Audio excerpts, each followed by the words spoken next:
Hello नमस्कार दोस्तों, मैं डॉक्टर मनीष आपके अपने यूट्यूब परिवार में सभी विद्यार्थियों का मोस्ट वेलकम करता हूं। दोस्तों, आज हम बात करेंगे एएचडीपी डिप्लोमा 2023-24 के बारे में। सेकेंड मेरिट लिस्ट कब तक आएगी?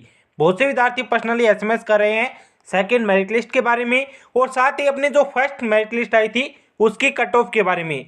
लगातार बहुत से विद्यार्थियों का पर्सनली कमेंट आ रहा है, वीडियो के नीचे भी कमेंट कर रहे हैं कि सर फर्स्ट मेरिट लिस्ट की क्या कट ऑफ रही है और सेकंड मेरिट लिस्ट में गवर्नमेंट कॉलेज मिलेगा या फिर नहीं, और इस बार कितनी अपनी लिस्टें आने वाली है उसके बारे में आज के इस वीडियो में अपन डिस्कस करने वाले हैं।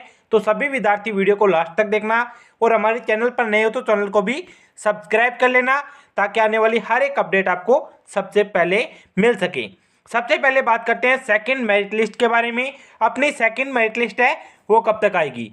बहुत से विद्यार्थी बोल रहे हैं कि सेकंड मेरिट लिस्ट कल आएगी, या फिर बहुत से विद्यार्थी बोल रहे हैं कि इतनी जल्दी मेरिट लिस्ट नहीं आएगी। तो सबसे पहले सभी विद्यार्थियों को पता है कि अपने एएचडीपी के फॉर्म में जिसकी लास्ट डेट थी 18 नवंबर, कितनी 18 नवंबर तक अपने फॉर्म है वो चले थे, और 23 नवंबर को, कब है 23 नवंबर को है वो अपनी फर्स्ट मेरिट लिस्ट आ चुकी थी।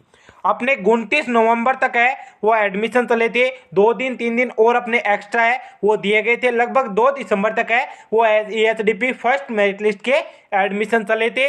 हमारी यूनिवर्सिटी ने ऐसा जो पोस्ट है वो साइट पर, मेन साइट है हमारी rajwas.org पर, उस पर डाली थी। अब बहुत से विद्यार्थियों का इश्यूज है, बहुत से विद्यार्थियों का अलग डाउट है कि सर सेकेंड मेरिट लिस्ट कब तक आएगी। तो आपकी सेकेंड मेरिट लिस्ट है वो आने वाले 2 से 3 दिनों में आने वाली है। पूरा ऐसा चांस भी बन रहा है कि पिछले आंकड़ों के अनुसार है वो आपकी मेरिट लिस्ट कल या फिर परसों आ सकती है। कल तक आपकी मेरिट लिस्ट आने की संभावना बन रही है। अगर आपकी मेरिट लिस्ट कल नहीं आती तो आने वाले 2 से 3 दिनों में वो आपकी सेकंड मेरिट लिस्ट, कौन सी सेकंड मेरिट लिस्ट है वो आ जाएगी। अब बात करते हैं सेकंड मेरिट लिस्ट की कट ऑफ के बारे में, और फर्स्ट मेरिट लिस्ट में कितने परसेंटेज वाले विद्यार्थियों को कॉलेज मिला है इसके बारे में, क्योंकि बहुत से विद्यार्थियों के परसेंटेज कम होने के कारण उनको कॉलेज है वो फर्स्ट मेरिट लिस्ट में नहीं मिली। वो विद्यार्थी चिंतित है कि सर हमें कॉलेज मिलेगी या फिर नहीं। तो उन विद्यार्थियों के बारे में अगर हम बात करें तो अपनी जो फर्स्ट मेरिट लिस्ट की कट ऑफ है, प्राइवेट कॉलेजों की कट ऑफ है वो लगभग है, अनुमानित कट ऑफ है वो गई थी 75%।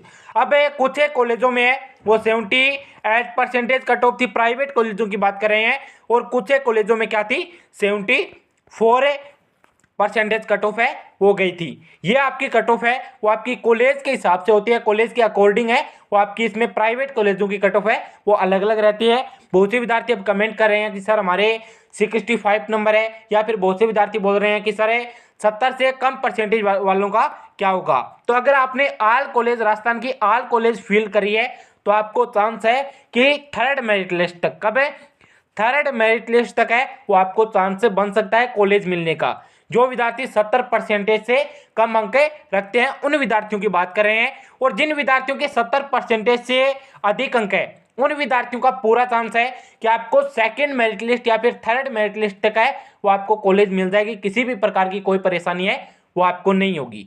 अब फर्स्ट मेरिट लिस्ट की जो गवर्नमेंट अपनी कट ऑफ है, गवर्नमेंट कॉलेजों की कट ऑफ है, गवर्नमेंट कॉलेजों की कट ऑफ क्या रही है? तो गवर्नमेंट कॉलेजों की कट ऑफ रही है 92.50 से अबो। जिन विद्यार्थियों के 12th क्लास में 92.50, कितने 90 से अधिक और 92.50% अंक थे, उन विद्यार्थियों को कॉलेज मिल चुकी है।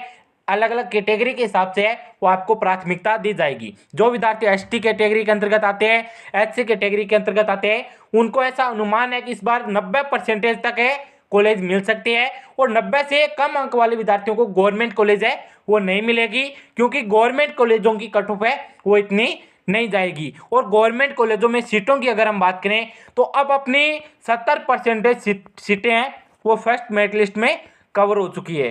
तो फर्स्ट मेरिट लिस्ट में 70% सीटें हैं वो कवर हो चुकी है, इसलिए ओनली 25 से 30% सीटें हैं वो रही है। 25 से 30% सीटों में आपकी कट ऑफ है वो पॉइंटों में या फिर 1 पॉइंट अधिक से अधिक है वो नीचे जा सकती है, इससे नीचे नहीं जाएगी। और स्कॉलरशिप के बारे में और आवश्यक जो डॉक्यूमेंट है, बहुत से विद्यार्थियों ने फर्स्ट मेरिट लिस्ट के अंतर्गत है जिन विद्यार्थियों का सिलेक्शन हुआ था उन विद्यार्थियों ने गलती की थी डॉक्यूमेंट के अंतर। डॉक्यूमेंट से रिलेटेड बहुत से विद्यार्थी पर्सनली एसएमएस भी कर रहे थे कि सर परफॉर्मा किस प्रकार से बनवाएं या फिर कौन कौन से डॉक्यूमेंट किस प्रकार से हमें तैयार करने हैं। तो जिन विद्यार्थियों को ऐसा लगता है कि हमें कॉलेज मिल सकता है, उन विद्यार्थियों को पहले से ही है वो आपको डॉक्यूमेंट की एक अलग से फाइल है वो तैयार करनी है, ताकि आपको जैसे ही आपका अलॉटमेंट लेटर आए तो आपको तुरंत बाद कॉलेज में जाकर अपना एडमिशन है वो आप करवा ले। पहले से अपने डॉक्यूमेंट है वो आप तैयार रखें। सबसे पहले आपको क्या चाहिए, अपना अलॉटमेंट लेटर जो आपको कॉलेज मिली है वो आपको अलॉटमेंट लेटर है वो आपके पास होनी चाहिए, उसकी 3 फोटोकॉपी है वो आप करवा लेना। और एक अपना परफॉर्मा है उसकी भी आप 3 फोटोकॉपी है वो करवा लेना। परफॉर्मे की आपको किस प्रकार से कॉपी करवानी है कि पहले आपको 1 से 5 जो परफॉर्मा है अपना वो परफॉर्मा तैयार करवाना है। 3 उसमें स्टाम्प लगेगी जो आपको तहसील से तैयार करवाना है। तहसील वाले आपको 3 स्टाम्प है वो उन परफॉर्मों के पीछे लगा के देंगे। उसके बाद में परफॉर्मे सहित आपको जो आपके स्टाम्प है उससे स्टाम्पों सहित आपको उस परफॉर्मे के 3 सेट है वो तैयार करने हैं। उन परफॉर्मे की आपको 2 बार फोटोकॉपी है वो और निकलवानी है। और आपका जो जाति प्रमाण पत्र है, क्या जाति प्रमाण पत्र आपको तैयार करना है। मूल प्रमाण पत्र आपका तैयार होना चाहिए। और 10th और 12th की, क्या 10th और 12th की मार्कशीट है वो आपको तैयार करनी है। टीसी के साथ है वो आपके जो अपना माइग्रेशन सर्टिफिकेट है वो आपको टीसी के पीछे मिल जाएगा। और टीसी के पीछे आपको चरित्र प्रमाण पत्र है वो मिल जाएगा, जहां से आपने टीसी लिया कॉलेज या फिर अपने स्कूल से, वो स्कूल वाले या फिर कॉलेज वाले आपके है वो 3 आपके पास टीसी और 2 आपके पास 2 है वो टीसी के साथ अलग से डॉक्यूमेंट है वो देते हैं। एक उनमें होता है माइग्रेशन प्रमाण पत्र और एक होता है चरित्र प्रमाण पत्र। इस प्रकार से टीसी सहित आपके 3 डॉक्यूमेंट है वो हो गई। उसके बाद में अपना आधार कार्ड है वो आपके पास होने चाहिए। जो मैं डॉक्यूमेंट बोल रहा हूँ वो डॉक्यूमेंट मूल डॉक्यूमेंट है वो आपको कॉलेज में ले जाने हैं। कॉलेज वाले आपको एक अलग से फाइल है उनकी बना के दे देंगे। इस प्रकार से है वो आपके उनके 2 सेट, कितने कॉलेज वाले मूल डॉक्यूमेंटों की है वो आपको अलग से फाइल बना के देंगे।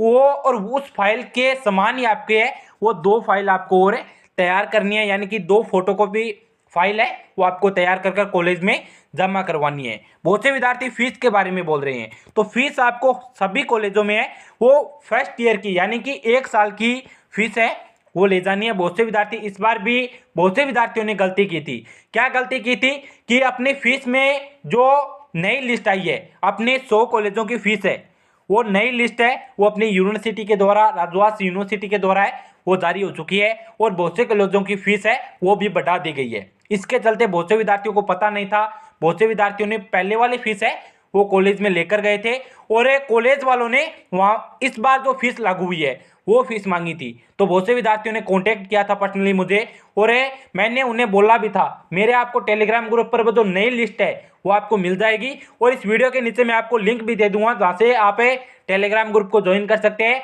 और जो नई लिस्ट है आपकी फीस की वो वहाँ से आप फीस अपनी कॉलेज की चेक कर सकते हैं। और आपको पूरी फीस 1 साल की है वो वहाँ पर ले जानी है ताकि आपको एडमिशन के टाइम किसी भी प्रकार की कोई प्रॉब्लम ना हो। उसके बाद में आपको मूल डॉक्यूमेंट है वो ले जानी है, फीस आपको पूरी ले जानी है। और स्कॉलरशिप की अगर हम बात करें तो स्कॉलरशिप क्या इसमें रहने वाला है, क्या सिस्टम रहने वाला है उसकी बात करें तो स्कॉलरशिप फॉर्म है वो आपकी तब से रेगुलर क्लासेस जब से लगेगी उसके बाद में उसके बाद है वो आपके जो स्कॉलरशिप के फॉर्म है वो लगेंगे। वो आपको कॉलेज वाले अपने आप बता देंगे किस कैटेगरी को क्या स्कॉलरशिप दी जाती है। और ये जो विद्यार्थी सामान्य कैटेगरी और सामान्य ओबीसी कैटेगरी से, क्या सामान्य ओबीसी और सामान्य कैटेगरी से जो विद्यार्थी आते हैं उन्हें स्कॉलरशिप नहीं दी जाती।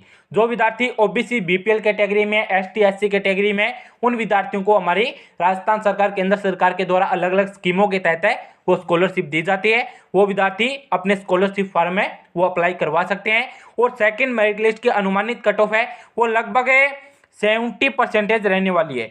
जो विद्यार्थी 70% से अबोंग जिन विद्यार्थियों के है उन विद्यार्थियों को कॉलेज मिल जाएगा।